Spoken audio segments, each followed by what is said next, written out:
Hi friends, இந்த கருணா சீரியலில் ஒரு அட்டகாசமான ப்ரொமோ பற்றி தான் இந்த வீடியோவில் பார்க்க போகிறோம். அதுக்கு முன்னாடி நம்ம சேனலை சப்ஸ்கிரைப் பண்ணாதவங்க கீழே இருக்கிற சப்ஸ்கிரைப் பட்டனை கிளிக் பண்ணிவிட்டு பக்கத்தில் இருக்கிற பெல் ஐக்கனையும் கிளிக் பண்ணிவிடுங்க. இங்கே பார்த்தோன்னா வீட்டில் இருக்கிற பொம்பளைங்க எல்லாருக்கும் நகையை அளவு பார்த்து எல்லாருக்கும் கொடுத்து முடிச்சிடுறாங்க நம்ம கிருபா. இது எல்லாத்தையும் பார்த்துட்ருக்குற இந்து நேராக கருணாவை கூப்பிட்டு, ஆமாம் இப்படித்தான் பொம்பளைங்களை நடத்துவாங்களா அப்படின்னு போதும். ஆமாம், இது எங்கள் கிருபா அண்ணன் போட்ட சட்டம் அப்படின்னதும் உடனே நம்ம இன்று செம கடுப்பாகிறாங்க. சி, இதெல்லாமா ஒரு சட்டம்? இந்த காலத்தில் இப்படி இல்லாமல் மனுஷங்க இருப்பாங்க, இவங்க மனுஷங்களா இல்லை மிருகமா அப்படின்னு இன்று கேட்டதும், இங்கே பாரு, உனக்கு அடிக்கடி சொல்லியிருக்கேன், தேவையில்லாமல் எங்கள் அண்ணன் விஷயத்தில் நீ தலையிடாத.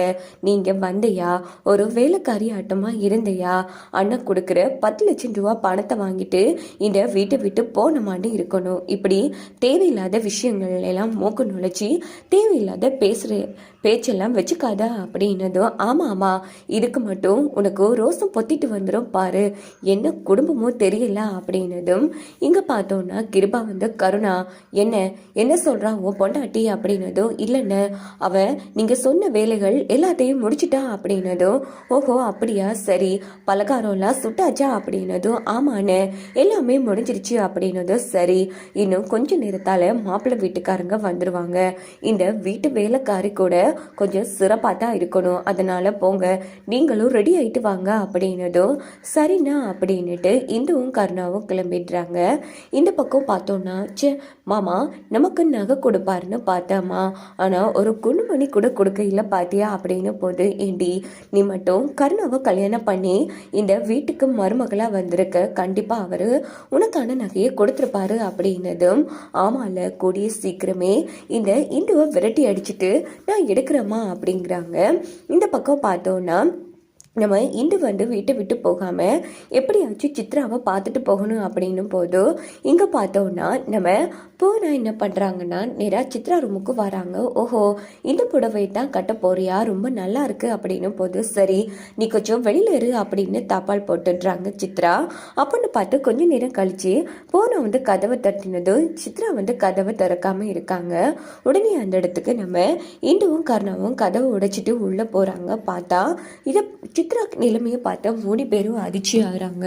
சித்ரா எதுக்காக தாப்பால் போட்டா அப்படின்னும் போதும், என்ன இந்துவக்கா, நான் எதுவும் தப்பான முடிவு எடுத்துருவேன்னு பயந்துட்டீங்களா? அப்படியெல்லாம் எடுக்க மாட்டேன், நான் இதுக்கு தப்பான முடிவெல்லாம் எடுக்கணும், எனக்கு இந்த கல்யாணமே சுத்தமாக பிடிக்கவே இல்லை, நானெல்லாம் இதுக்கு தான் வாழணும்னு தோணுச்சு, ஆனால் என்னால் வாழவும் முடியலை, நிம்மதியாக போய் சேரவும் முடியலை அப்படின்னும் போது, அதுக்காக இப்படி தாப்பால் போட்டு எல்லாரையும் பயமுள்ள தாட்டுவையா சித்ரா அப்படின்னு கருணா கேட்குறாங்க. ஏன்னு எனக்கு கல்யாணம் பண்ணுற வயசா, நீயே உன் மனசாட்சியை தொட்டு சொல்லு, எனக்கு இந்த வயசில் கல்யாணம்லாம் அவசியமா?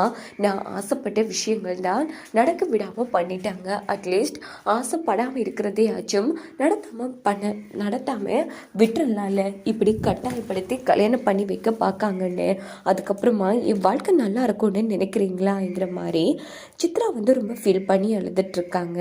போனா நீ என்ன பேசிட்டு இருக்க, மாமா பேச்சு மீறினா பின் விளைவுகள் என்ன நடக்கும்னு தெரியுமா?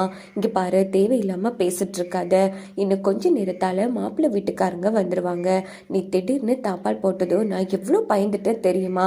இங்கே பாரு, முதல்ல ரெடி ஆகிட்டு வா. ஏய், நீ ஏன் இங்கே மசுன்னு நின்றுட்டுருக்க, நீ கிளம்பு, நீ இங்கே நின்னா சித்ரா மனசை மாற்றிடுவேன், இல்லையா நான் உன்னை மாமா கிட்ட போட்டு கொடுப்பேன் அப்படின்னு போனா சொன்னதும், உடனே நம்ம இன்று செம்ம டென்ஷன் ஆகிறாங்க. அப்படின்னு பார்த்து இன்று கருணாவும் முறைச்சதும், உடனே கருணா போனா, ஓ ஆமாம் ஆமாம் அவள் போயிடுவா, நீ கொஞ்சம் வா அவங்க கூட பேசணும் அப்படின்னதும், உடனே நம்ம இந்துவோட சித்ரா மனநிலையை புரிஞ்சுக்கிட்டு கருணா போனாவா அங்கேருந்து கூட்டிகிட்டு போனதும், இந்த பக்கம் இன்று சித்ராவுக்கு அட்வைஸ் பண்ணிட்டு இருக்காங்க. இங்கே பாரு சித்ரா, உன் நல்லதுக்கு தான் சொல்கிறேன், இப்போ உன்னை மாப்பிள்ளை பொண்ணு பார்க்க மட்டும்தான் வராங்க, நிச்சயம் பண்ணவோ இல்லை கல்யாணம் பண்ணவோ இல்லை, ஆனால் ஒரு வாரத்தால் கல்யாணம் நடந்துட அப்புறமேக்கா அதை உங்களால் தடுக்க முடியுமா என்ன அப்படின்னு சித்ரா கேட்குறாங்க. இங்கே பாரு, நாம் என்ன நினச்சாலும் கண்டிப்பாக நடக்கும், நீ கவலைப்படாத. உன் படிப்பில் வேணும்னா அவங்க கை வச்சிருக்கலாம், ஆனால் உன் வாழ்க்கை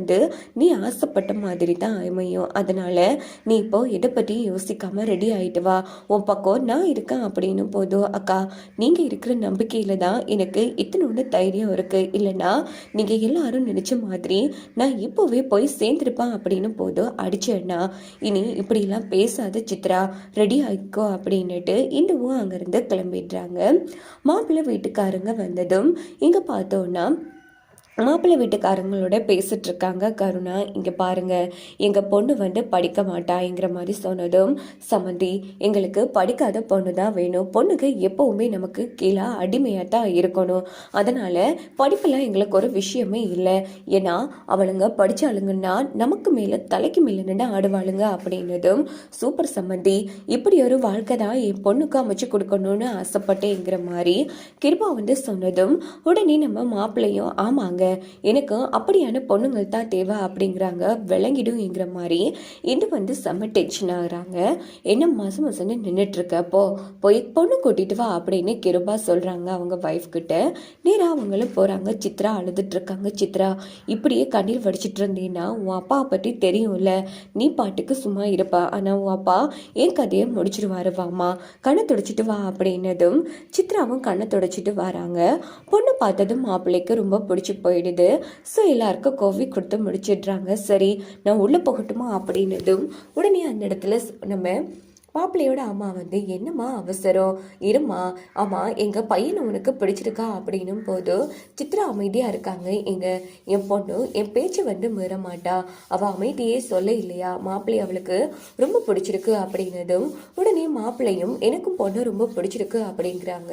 அப்புறம் என்ன சட்டு போட்டுன்னு இன்னைக்கு தட்டை மாற்றிடலாம் சம்மந்தி அப்படின்னுட்டு தட்டை மாற்றி முடிச்சிடுறாங்க. சரி சம்மந்தி, இன்னைக்கு உங்களுக்காக ஸ்பெஷலாக சாப்பாடெல்லாம் பண்ணி வச்சுருக்கோம், சாப்பிட்டுட்டு போங்க அப்படின்னதும் சரின்னுட்டு எல்லாரும் சாப்பிட உட்காடுறாங்க.